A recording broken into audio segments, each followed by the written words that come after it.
এই নবীকে চিনতে কেন আমাদের মধ্যে ভুল হয়ে গেল? যদি এই নবীর উম্মত হইয়া দুনিয়ায় চলতে পারেন কোনো বিপদ নাই, কবরে যাইতে পারেন কোনো বিপদ নাই। আল্লাহু আকবার বলেন। এই নবীর এক সাহাবী কাফের বেঈমানদের হাতে বন্দী, যার নাম হযরতে সাফিনা। কাফের বেঈমানেরা বন্দী করে ঘেরাও করে ফেলছে, রডের পিঞ্জরার ভিতরে লুকায়া রাখছে সাফিনাকে। আর কিছু দুই একটা গ্রামের পরেই মুসলমানদের সেনারা আইসা গেছে। কাফেররা পরামর্শ করে সকালবেলা ঘুম থেকে উঠে সাফিনাকে জব করে ফেলবো, না হয়তো মুসলমান সৈন্য আইসা পড়তেছে। সকালবেলা জব করবে খবর পাইয়া সাফিনা এইরকম গভীর রাত্রিতে মানুষ যখন ঘুমিয়ে গেল, নিরিবিলি নির্জন বসে বসে কান্দে, মাবুদ রে সকালবেলা কি আমার জীবন শেষ হয়ে যাবে। গভীর রাত্র হলে কান্নাকাটি বন্ধ করে রডের ঘেরাও পিঞ্জরার ভিতরে বসা। বাঘ যেরকম খাঁচায় রাখে এরকম খাঁচায় রাখছে, তালা মেরে রাখছে গেটের মধ্যে। রাত্রে সাফিনা তালার মধ্যে ধরে ডাকতেছে, রে তালা, আমি কেমন নবীর উম্মত জানোস নি? আল্লাহু আকবার কর না। যেই নবী না হইলে তুই হইতি না, যেই নবী না হইলে লোহার খনি হতো না, তেলের খনি হতো না, যেই নবী না হলে চন্দ্র সূর্য হতো না। তালারে তোরে তো লোহা দিয়া বানাইছে, আমি নবীর সাহাবী রে, আমারে চিনস নি? আমি নবীর কালিমা পড়ছি। তালারে আমি নবীর উম্মত হইয়া নবীর সাহাবী হইয়া আমি তোকে বলতেছি, অনুরোধ করতেছি, তালা তুই খুইলা যা, চাবি সারা তালা তুই খুইলা যা। এই কথা বলতে দেরি, লোহার তালা খুলতে দেরি হলো না। আল্লাহু আকবার, নারায়ে তাকবীর, আল্লাহু আকবার, নারায়ে সালাত, ইয়া রাসূলুল্লাহ। মাওলানা তুবাইদুল সাহেব জিন্দাবাদ, মাওলানা তুবাইদুল সাহেব জিন্দাবাদ, জিন্দাবাদ। তালা খুইলা যা রে। সঙ্গে সঙ্গে তালা খুলে গেট খুলে গেল। গেটের ভিতর থেকে বাহির হইয়া আস্তে করে সামনে বাড়ে আর ডাকে, দয়ার নবী, মায়ার নবী গো, আপনি নবী আমার জীবন। কয়রা কয়রা দি, দয়ার নবী, মায়ার নবী গো, আপনি নবী আমার। এইভাবে সাফিনা গভীর রাত্রে নবীর নাম জপতে জপতে পিঞ্জরার ভিতর থেকে বাহির হইয়া যখন মরুভূমির পথ দিয়ে রওনা করলেন, পাহাড়ের পর পাহাড়, হঠাৎ দেখে মিটি মিটি চাঁদনি জ্বলতেছে। হঠাৎ দেখে একটা পাহাড়ের মধ্যে একটা ভাগ তার দিকে পজিশন নিতেছে, ধরে খাবে, লেজ লাড়াইতেছে, পজিশন নিতেছে, খাপ ধরতেছে। এমন সময় চোখে পড়ে গেল সামনে বাঘ, আর একটা চিৎকার মারছে, জংলার বাঘ রে, আমি আখিরি নবীর উম্মত, যেই নবী না হইলে তুই হতি না, যেই নবী না হইলে আকাশ জমিন হইতো না। বলুন এগুলি কার জন্য সৃষ্টি হয়েছে? এই নবী কি কার নবী? এই নবী যদি আমাদের নবী হয়, আমরাই তো থাকবো সবার টপে, কিন্তু আজকে আমরা গেলাম সকলের পায়ের নিচে।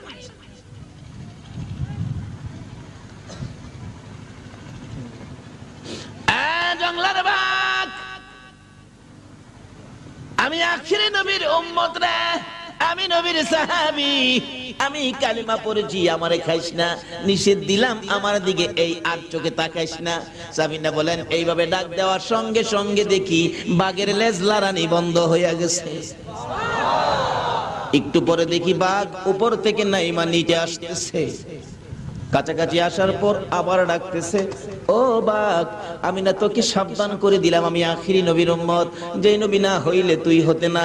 জংলার বাঘরে আমারে খাইস না, আমাকে খাওয়ার জন্য বুঝি আসতেছস, যাও ঠিক আছে, আমার কথা যখন মানলি না, যদি আমারে খাবি রে বাঘ, সাক্ষী রাখলাম আকাশ বাতাস, আকাশ জমিন, গাছ গাছরা, পাহাড় পর্বত, সাক্ষী বানাইলাম হাসরের দিন, আমি সাফিনা আমার নবীর কাছে তোর বিচার দেব। এই কথা বলার সাথে সাথে সাফিনা বলেন, দেখি বাঘ বারবার আকাশের দিকে তাকায়, কি যেন বলতে চায়। হঠাৎ করে দেখা যায় বাঘ কথা বলতেছে। বাঘ বারবার আকাশের দিকে তাকায়, কথাই বলতেছিল, প্রভু গো আমার জবান খুলে দাও না, তোমার বন্ধুর উম্মতের সাথে কথা বলি। আল্লাহ বলেন, ভাগরি আমার বন্ধুর ভালোবাসার উম্মতের সাথে, আমার বন্ধুর ভালোবাসার উম্মতের সাথে কথা বলবি, যা জবান খুলে দিলাম। বাঘ ডাকতেছে, রে সাফিনা, আমি তোমাকে খাওয়ার জন্য আসি নাই, আমি আসছি। কে যেন আমার ডেকে ডেকে বলেন, জঙ্গলার বাঘ রে, আমার বন্ধুর উম্মতের পিঠে করে ওই জায়গায় পৌঁছাইয়া দিয়া। আজকে সেই নবীকে চিনলাম না, সেই নবীর উম্মত কিভাবে হওয়া যায় বুঝলাম না। বাবারা ভাইয়েরা আসুন, এই নবীর উম্মত না হইয়া এই জগৎ ছাইরেন না, সাদা কাফন গায়ে দিয়েন না। কি যে ইজ্জত এই নবীর উম্মতের। আজকে নবী চিনলাম না, যার উসিলায় আমার আল্লাহ এত কিছু করেছেন। কেন চিনেন না? নবীর জীবনী খুলুন। মা আমেনা বলেন, যেদিন শিশু নবী দুনিয়ায় জন্মগ্রহণ করেছে, এই দিনও আমি দেখেছি আমার শিশু সন্তান শিশু নবী উম্মতি উম্মতি বলে রাসূল কাঁদছে। যেদিন আমার নবী আস্তে আস্তে বড় হয়ে যায়, সুযোগটা পাইলে উম্মতি উম্মতি বলে কাঁদতেন। মা এসে বলেন, আমি একদিন নবীজিকে গভীর রাতে প্রশ্ন করেছিলাম, ইয়া রাসূলুল্লাহ, জীবনে কত জায়গায় মার খেয়েছেন, কোন দিনের মায়ের আপনার কাছে বেশি কষ্ট লেগেছে জানতে চাই। আমার নবী চোখের পানিগুলো ছেড়ে দিয়ে কান্দে, আয়েশা রে, বহু জায়গায় মার খেয়েছি রে আয়েশা, কিন্তু তাইবের জমিনের মার আমি এখনো কলিজায় ব্যথা পাই রে আয়েশা। নবীজি জামা মোবারক টাইনা টাইনা দেখাইতেছে, রে আয়েশা, আমার চেহারার দিকে তাকাইয়া দেখ, কালো কালো দাগ দেখা যায়। এই প্রত্যেকটা দাগ আয়েশা রে, তাইবের জমিনের যুবকদের পাথরের আঘাতের দাগ। আজকে সেই বয়সের যুবকেরা বিডিকান্দির জমিনে আমার নবীর পক্ষে মাহফিলের আয়োজন করেছে। বাবা যুবকেরা গো, কেমন মা তোমার পেটে রাখছে, কেমন বাবা তোমাকে রোজগার করে খাওয়াইয়া বড় করছে। আজকের এই সংগঠনের যুবকদের মা বাবা কে হয়েছো, তোমাদের জীবন ধন্য। যে যুবকের আজকে সুন্নি মহাসম্মিলনের আয়োজন করেছে, মিলাদুন নবীর আয়োজন করেছে, হাসরের জমিনে আমার নবী তোমাদেরকে না লইয়া ফুলসিরাতের ফুল পার হবে না। আমার নবী বলেন, আয়েশা রে, আমি জামা খানে উঠাইয়া দিলাম, তাকাইয়া তাকাইয়া দেখ, তাইবের জমিনে রে আয়েশা, এক বয়সের যুবকের আমারে কেমন মারি মারছে। মা আয়েশা বলেন, ইয়া রাসূলুল্লাহ, আপনি কি তাদেরকে গালি দিয়েছিলেন? না গালি দেই নাই। তাদেরকে কষ্ট দিয়েছিলেন? না কষ্ট দেই নাই। তাহলে কেন তারা মারলো জানতে চাই। রে আয়েশা, আমি তো কালিমা পড়াইতে গিয়েছিলাম, এক বয়সের যুবকেরা আমাকে ঘেরাও করেছে। আজকে এই বয়সের যুবকেরা নবীর প্রেমের মালা গলায় লাগাইছে। বাবা যুবকেরা গো, এই মাহফিল ছাইরো না।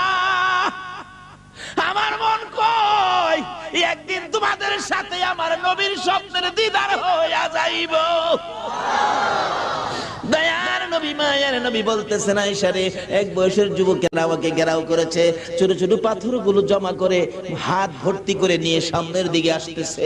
এমনি সময় যায়ের ইবনে হারেসা বলেন, দৌড়ায় গিয়েছিলাম, যুবকেরা রে, এইভাবে পাথর নিয়ে কেন আসতেছো? তোমরা কি আমাকে মারবা? আমার সঙ্গে আমার নবীকে মারবা? রে যুবকেরা, যদি মারতে মনে চায় আমারে মার রে, কিন্তু আমার নবীরে মারিস না। আমার নবীর মা নাই রে, বাবা নাই রে। তারপরেও যুবকেরা মানে নাই রে আয়েশা, আমাকে চারদিক ঘেরাও করে ফেলছে। আমিও জিজ্ঞেস করেছিলাম, যুবকেরা গো, তোমরা কেন আসছো? তোমরা কি আমারে মারবা? আমারে মাইরো না, আমি বড় দুঃখী। তারপরেও কোনো কথা শোনে না, চারদিক ঘেরাও করে। হঠাৎ করে একটা যুবক ইশারা করেছে, মারো মারো মারো মারো। খালি পাথর মারে রে আয়েশা, কেউ বাধা দেয় না। এইভাবে মারতে মারতে একবার নয়, দুইবার নয় রে আয়েশা, আমাকে 3 বার করে বেহুশ করেছে। ওই পাথরের আঘাতের দাগগুলো আমার চেহারায় দেখা যায়। ওই তায়েবের জমিনের মার আমি নবী সবচেয়ে বেশি ব্যথা পেয়েছি, কষ্ট পেয়েছি।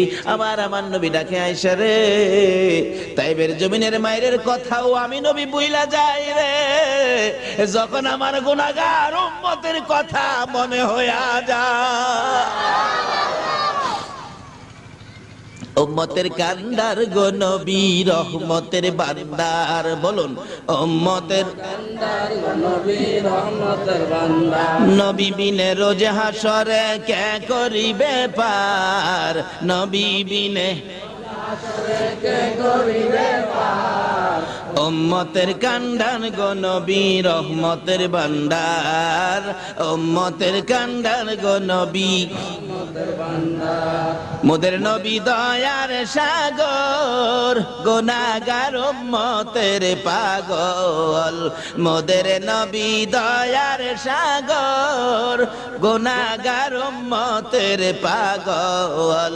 রোজ হাসরে সেজদায় পড়ে কাঁদবে যারে যার, রোজ হাসরে সেজদায় পড়ে কাঁদবে যারে যার। উম্মতের কান্ডার গো নবী, রহমতের বান্দার, উম্মতের কান্ডার গো নবী।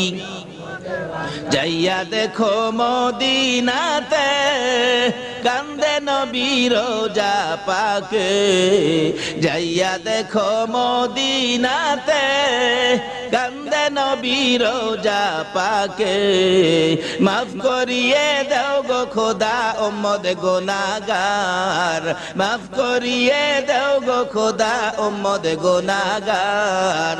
উম্মতের কান্ডার গো নবী, রহমতের ভান্ডার, উম্মতের কান্ডার গো নবী। বলতেছিলাম এত মার ভুলে যায় উম্মতের ব্যথা, এটাই শেষ নয়।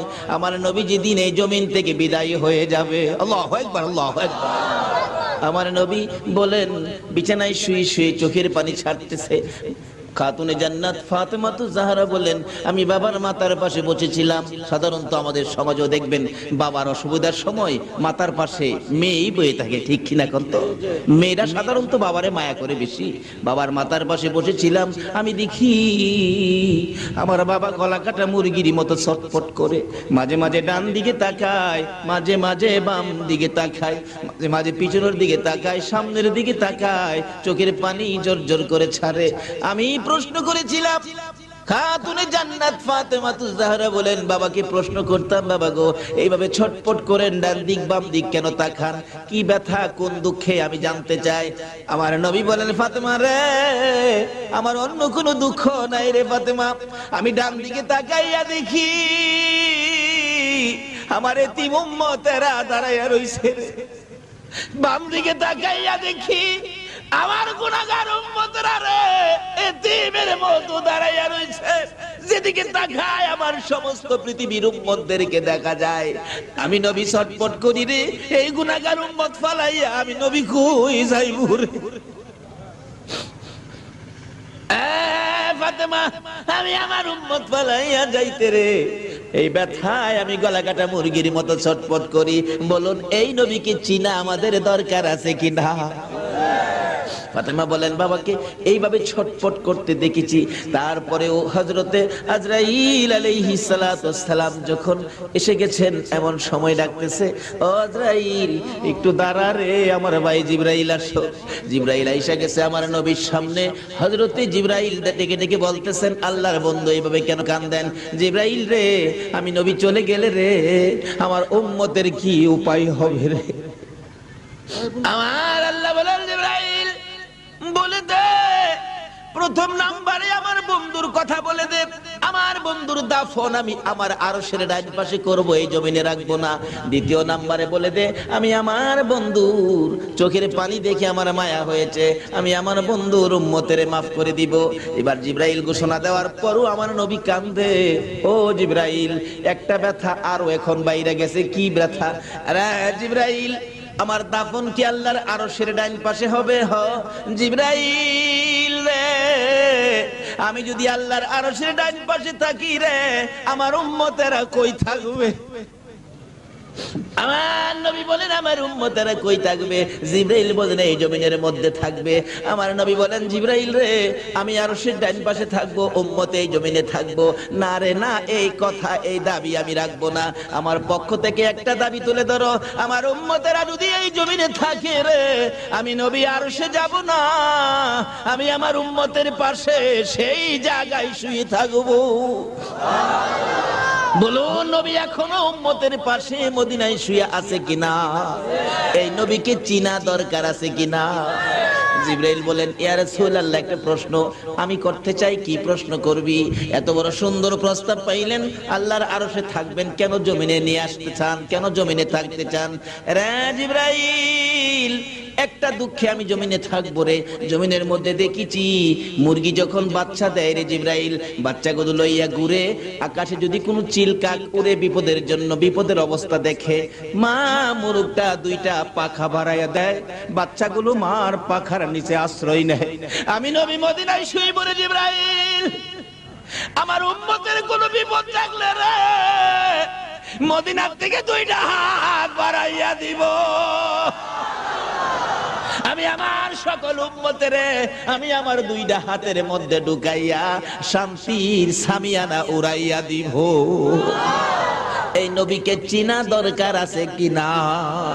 আসুন যদি চিনতে পারি, কোন বিপদ এই দেশেও নয়, কবরেও নয়, হাসর মিজান ফুলসিরাতে কোথাও কোনো বিপদ থাকবে না যদি পরিচয় দিতে পারি আমরা আখেরি নবীর উম্মত। আজকে বাস্তবে আসুন, যদি আপনাদের রাস্তার মধ্যে রাত্রের 12টায় আমাকে পুলিশে ধরে, আর আমি যদি বলি মন্ত্রী সাহেবের বাড়িতে যাব, রাজাউল করিম মন্ত্রী সাহেব আমার অত্যন্ত বন্ধু মানুষ, বলুন পুলিশ আর কিছু করতে সাহস পাবে? খালি জিজ্ঞেস করবে কেমনে চিনেন? যদি আমি পরিচয়টা ঠিকভাবে দিতে পারি, তাহলে প্রয়োজনে পুলিশ আমারে মন্ত্রী সাহেবের বাড়িতে নিয়ে আসবে না? এটা সাধারণভাবে বুঝাইলাম।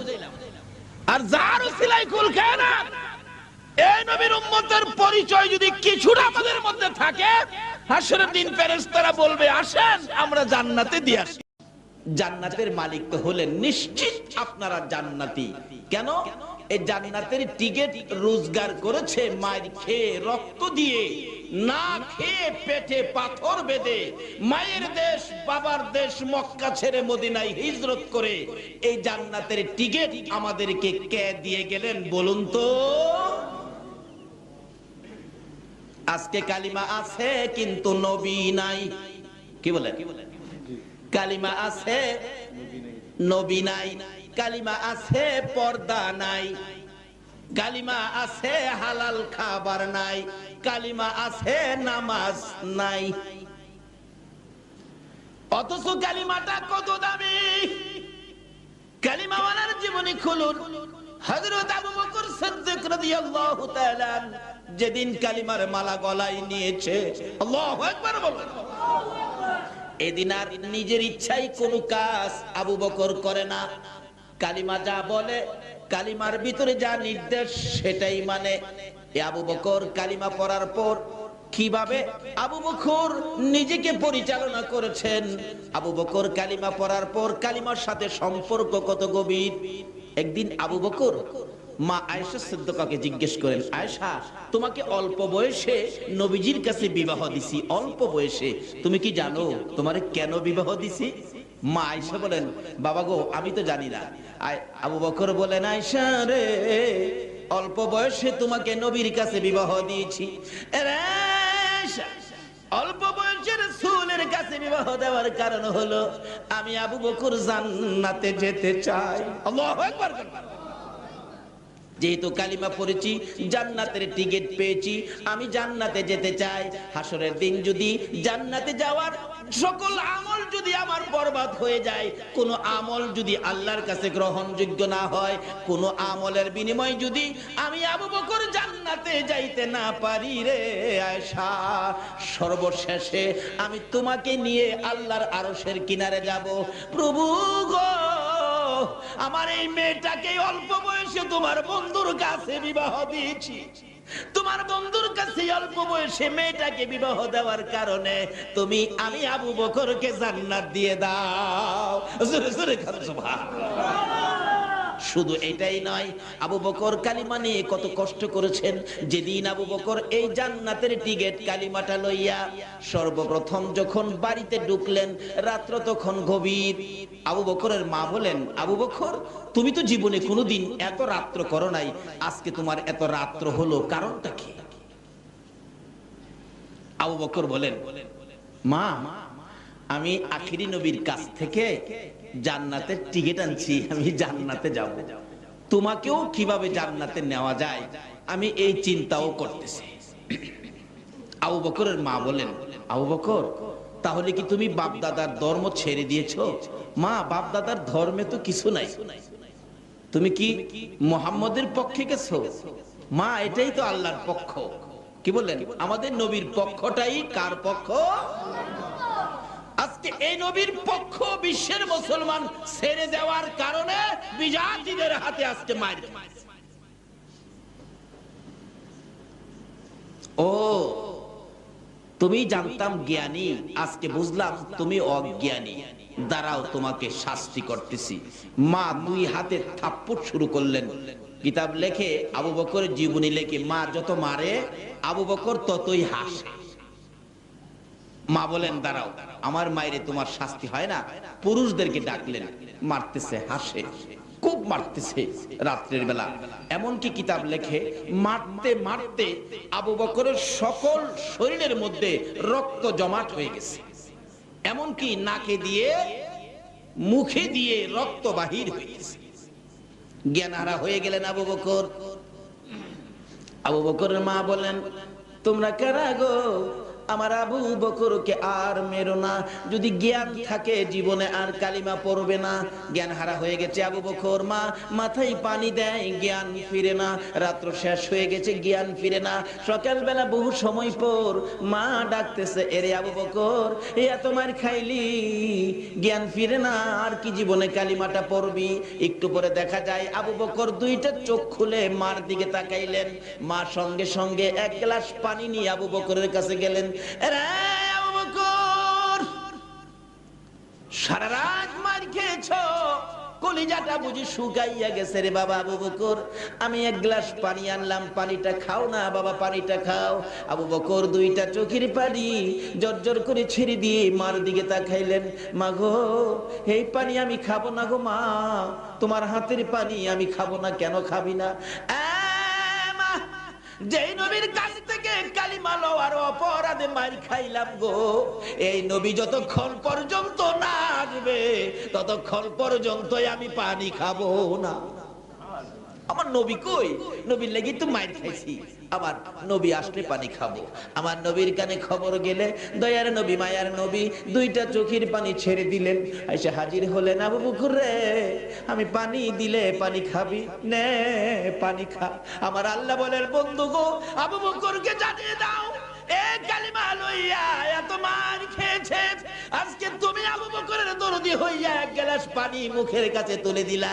আমি আল্লাহ কথা দিলাম, এই আবু বকরকে আমি আল্লাহ নিজের হাতে আউজে কাউসারের পানি খাওয়াইবো। এ বন্ধু আরেকটা জানাইয়া দাও, এই আবু বকর সর্বপ্রথম কালিমা লইয়া যে মার খেয়েছে, তারপরেও তোমার ভালোবাসা ছাড়ে নাই, কালিমা ছাড়ে নাই। আমি আল্লাহ কথা দিলাম, এই আবু বকর যতক্ষণ পর্যন্ত জান্নাতের মধ্যে পাও না দিবে, কোন নবীর উম্মতেরা জান্নাতে যাইতে পারবে না। শুধু আবু বকর নয়, আরো কত জীবনী খুলুন। হযরতে বেলাল হাবশী রাদিয়াল্লাহু তাআলা আনহু, তারা এই কালিমা পাইয়া কষ্ট করেছে, মার খেয়েছে, কালিমা ছাড়ে নাই। কালিমা যা করার কথা তাই তারা করেছে। এমন কি কালিমা লইয়া এত কষ্ট করার পরেও কালিমা যখন ছাড়ে নাই, সেই রকম 10 জন কালিমাওয়ালার জন্য আমার আল্লাহ দুনিয়ার মধ্যে জান্নাতের টিকেট পাঠাইয়া দিছে, স্পেশাল টিকেট পাঠাইছে। বলুন, যে নবীর জন্য আল্লাহ সবকিছু বানাইছে, এই নবীর উম্মতেরা যারা এই কালিমা নিয়ে কষ্ট করেছে, তাদের জন্য আমার আল্লাহ 10টা টিকেট স্পেশাল ব্যবস্থা করেছে। বলুন তো জান্নাতে আরো সুন্দর ব্যবস্থা হবে কিনা? এই দেশ যখন ছাড়তে হবে, কি বলেন, ছাড়তে হবে না? তেলন এটা কনফার্ম করে লাই কিভাবে করবেন। এবার আবু বকর কষ্ট করে কনফার্ম করেছেন। আবু বকরের মতো আরেকজন যার নাম বেলাল হাবশী, আপনারা বেলাল হাবশীর জীবনী শুনেছেন, কত কষ্ট করেছেন। যেদিন কালিমাটা পড়ছে বেলাল কয় হাই হাই এত মজার জিনিস কালিমা, আজকে কালিমা যাদের কাছে মজা তারাই তো আজকে মাহফিলে বসেছে, আরামের বিছনা হারাম করে দিয়েছে, সুখ শান্তি বন্ধ করে দিয়েছে। আর কালিমার মজা ভুলতে পারে না বিদায় আজকে কালিমা নিয়ে এখানে। যেই কালিমাই জান্নাতের বাগানে আনতে পারে নিশ্চিত হন এই কালিমাই আপনাকে জান্নাতে নিতে পারে, এতে কোনো সন্দেহ নাই। মরতে যখন হবে জাহান্নামী হবেন না, জান্নাতি কিভাবে হবেন এই জায়গাগুলি খোঁজ করেন। তাই বলতেছিলাম এবার দয়ার নবী মায়ার নবীর এই কালিমা আওয়াজ পালেন হযরত বেলাল হাবশী, কবুল করলেন বেলাল কালিমা। কিন্তু উমাইয়া ইবনে খালফ তার মনিব, তার মহাজন, তার মালিক, কিন্তু উমাইয়া ইবনে খালফ সহ্য করতে পারে না। কি বাপ দাদার ধর্ম ছেড়ে দিয়ে তুমি এই মুহাম্মদের কালিমা পড়ছো? বেলাল নিষেধ দিলাম কালকে রাতে না শুনি, কিন্তু কালিমা যারা পড়ছে তারা কি কারণ নিষেধে বন্ধ করতে পারে? কিন্তু থামে তো না। অবশেষে বললেন তোমাকে একদিনের সময় দিলাম, থামে না। অবশেষে কিছু শাসন করলেন, থামে না। তারপরে একটু কঠোর হস্তে কিছু মারামারি করলেন, সমস্ত শরীর ক্ষত বিক্ষত, তারপরেও ছাড়ে না। তারপরে উমাইয়া ইবনে খালফ বলেন শারীরিক আঘাতে, শারীরিক নির্যাতনে মুখের কালিমাটা বন্ধ করতে পারি না, তার মুখের উপর আক্রমণ করতে হবে। অবশেষে ওই উমাইয়া ইবনে খালফ জ্বলন্ত আগুন করে বেলালের মুখের ভিতরে ঢুকাই দিয়েছে।